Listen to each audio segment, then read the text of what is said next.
मुंबई के एक cinema hall में एक ब्लैक एंड व्हाइट फिल्म चल रही थी। फिल्म का क्लाइमेक्स आता है जहां शहजादे सलीम की मोहब्बत में गिरफ्तार एक कनीज को दीवार में जिंदा चुनवाया जा रहा था। जब उस लड़की के चेहरे के सामने आखिरी ईंट रखी जाती है तो उसकी बड़ी बड़ी डबडबाई आंखों की बेबसी और खामोश दर्द को देखकर लोग अपने आंसू नहीं रोक पाते और पूरे सिनेमा हॉल में सन्नाटा छा जाता है। अब बात हो रही है हिंदी सिनेमा के ब्लैक एंड व्हाइट दौर की, तो एक चेहरा बरबस ही सामने आना तय है। ये फिल्म थी अनारकली और पर्दे पर दिखाई दे रही थी अभिनेत्री बीना रॉय। ये एक ऐसी अदाकारा रही जिसकी जादुई आंखों और सादगी भरे अभिनय ने उस दौर में राज कपूर, दिलीप कुमार और देव आनंद जैसे महानायकों को दौर में भी अपनी एक खास और अलग पहचान बनाई। आज के दौर में जब अभिनेत्रियां लाइमलाइट में रहने के लिए हर हद पार करने को तैयार रहती हैं, तब बीना राय की कहानी को जानना बेहद दिलचस्प और जरूरी है। ये कहानी उस बीना राय की है जिन्हें अनारकली, ताजमहल और घूंघट जैसी कल्ट फिल्मों के लिए याद किया जाता है। आज विस्तार से बात करेंगे कि कैसे लाहौर के एक रूढ़िवादी परिवार में जन्मी कृष्णा सरीन बॉम्बे आकर बनी बीना राय, कैसे उन्होंने फिल्म मेकर प्रेमनाथ से शादी की और क्यों फिल्म फेयर का बेस्ट एक्ट्रेस अवार्ड जीतने के बाद भी उन्होंने अचानक सिनेमा की दुनिया से संन्यास ले लिया। आइए उनकी जिंदगी के सुनहरे पन्नों को पलटकर उस स्याह और सच से आपको रूबरू कराते हैं।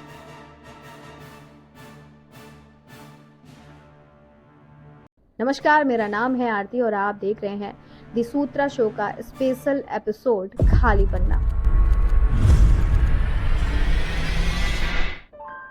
बीना राय का जन्म हुआ 4 जून 1931 को अविभाजित भारत के पंजाब प्रांत के लाहौर में। उनके बचपन का नाम कृष्णा सरीन था। उनका परिवार बेहद पढ़ा लिखा और सभ्य था, लेकिन सिनेमा को लेकर उनकी सोच काफी रूढ़िवादी थी। उन दिनों अच्छे घर की लड़कियों का फिल्मों में काम करना बदनामी की बात माना जाता था। कृष्णा बचपन से ही बेहद खूबसूरत थी और उन्हें कला व अभिनय का शौक था, लेकिन वे कभी इसे अपने परिवार के सामने जाहिर नहीं कर पाती थी। साल 1947 में विभाजन का दंश झेलते हुए उनके परिवार को लाहौर से भागकर उत्तर प्रदेश के कानपुर में बसना पड़ा। कृष्णा ने अपनी कॉलेज की पढ़ाई लखनऊ से पूरी की। इसी दौरान उन्होंने बॉम्बे की एक फिल्म कंपनी का विज्ञापन देखा, जिसमें एक नई अभिनेत्री की तलाश के लिए टैलेंट कॉन्टेस्ट आयोजित किया गया था। कृष्णा ने बिना किसी को बताए अपनी सहेली की मदद से उस कॉन्टेस्ट में अपनी फोटो भेज दी। वे प्रतियोगिता जीत गईं और उन्हें बॉम्बे आने का न्योता मिला। जब परिवार को पता चला तो भारी विरोध हुआ, लेकिन कृष्णा अपनी जिद पर अड़ी रही। आखिरकार पिता की शर्त पर वे बॉम्बे पहुंची। शर्त यह थी कि उनके साथ हमेशा परिवार का कोई सदस्य रहेगा। बॉम्बे आने के बाद महान निर्देशक किशोर साहू ने उन्हें देखा और उनकी सादगी से बेहद प्रभावित हुए। उन्होंने कृष्णा को अपनी फिल्म काली घटा में बतौर लीड एक्ट्रेस ब्रेक दिया। इसी फिल्म के साथ उनका नाम बदलकर हो गया बीना राय। जब काली घटा रिलीज हुई तो बीना राय की बड़ी बड़ी आंखों और उनके संजीदा अभिनय ने रातों रात उन्हें फिल्म इंडस्ट्री का एक नया उभरता हुआ सितारा बना दिया। उनकी पहली ही फिल्म के सेट पर उनकी मुलाकात उस दौर के मशहूर और हैंडसम अभिनेता निर्देशक प्रेमनाथ से हुई। प्रेमनाथ जो रिश्ते में राज कपूर के साले लगते थे।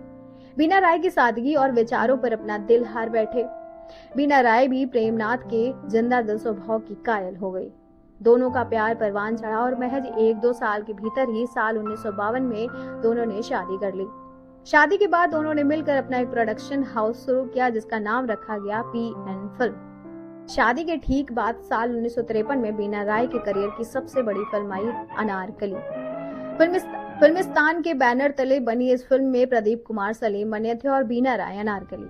इस फिल्म का संगीत श्री रामचंद्र ने दिया था, जिसके गाने थे ये जिंदगी उसी की है जो किसी का होगा, जो आज भी अमर है।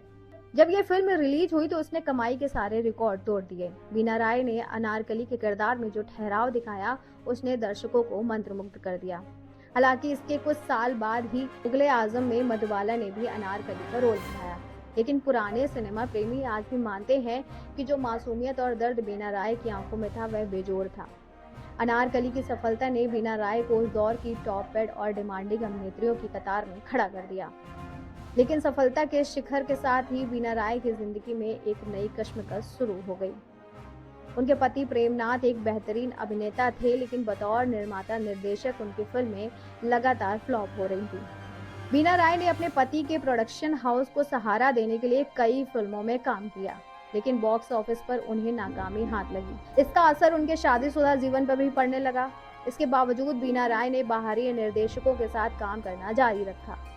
साल 1960 में आई फिल्म घूंघट, जिसका निर्देशन प्रदीप कुमार ने किया था, बीना राय के अभिनय का एक और शाहकार साबित हुई। इस फिल्म में एक रहस्यमयी और शर्मीली दुल्हन के किरदार में उन्होंने इतनी शिद्दत से निभाया कि साल 1961 के फिल्म फेयर अवार्ड्स में उन्हें सर्वश्रेष्ठ अभिनेत्रियों का पुरस्कार मिला। उन्होंने उस साल मधुबाला और नूतन जैसी दिग्गज अभिनेत्रियों को पछाड़कर यह ट्रॉफी अपने नाम की थी। घूंघट के बाद साल 1963 में वह एक बार फिर प्रदीप कुमार के साथ ऐतिहासिक फिल्म ताजमहल में नजर आईं। इस फिल्म में उन्होंने मुमताज महल का किरदार निभाया। फिल्म सुपरहिट रही और इसके गाने आज भी लोगों की जुबां पर है। बीना राय अब लोकप्रियता के उस मुकाम पर थीं जहां कोई भी अभिनेत्री सिनेमा छोड़ने की सोच भी नहीं सकती थी। लेकिन यहीं पर बीना राय ने एक फैसला लिया जिसने पूरी फिल्म इंडस्ट्री को स्तब्ध कर दिया। 1960 के दशक के मध्य में उन्होंने फिल्मों से पूरी तरह दूरी बना ली।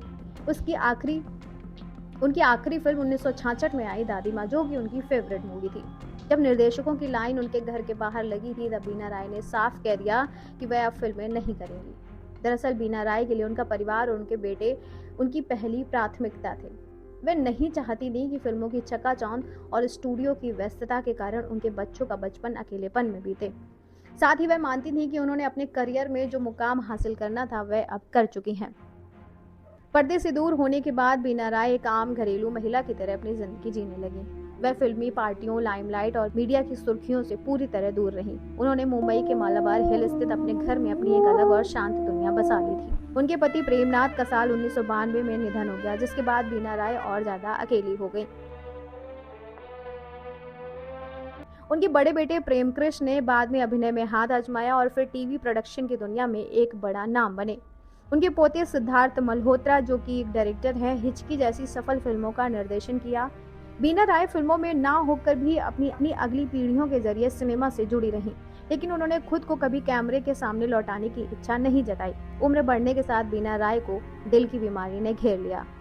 27 दिसंबर 2009 को 78 वर्ष की उम्र में मुंबई में दिल का दौरा पड़ने के कारण हिंदी सिनेमा की इस अनारकली ने हमेशा के लिए अपनी आंखें मूंद लीं। ये कहानी थी कृष्णा सरीन की उर्फ बीना राय की, जो लाहौर में एक पारंपरिक घराने से शुरू होकर विभाजन के दर्द से गुजरती हुई मुंबई के रुपहले पर्दे की मल्लिका बनी और फिर अपनी ही मर्जी से उस चकाचौंध को ठुकराकर एक तन्हा लेकिन गरिमापूर्ण जीवन में समा गई। बीना राय आज हमारे बीच नहीं है, लेकिन अनारकली की वो खामोश अदाकारी और ताजमहल की वो शालीनता भारतीय सिनेमा के इतिहास में हमेशा अमर रहेगी। इस वीडियो में बस इतना ही। अपनी राय नीचे कमेंट सेक्शन में जरूर बताइएगा। वीडियो को लाइक और चैनल को सब्सक्राइब करना मत भूलिएगा, ताकि हम ऐसी ही अनकही दास्तां आप तक पहुंचाते रहें। मिलते हैं अगले वीडियो में, तब तक के लिए नमस्कार।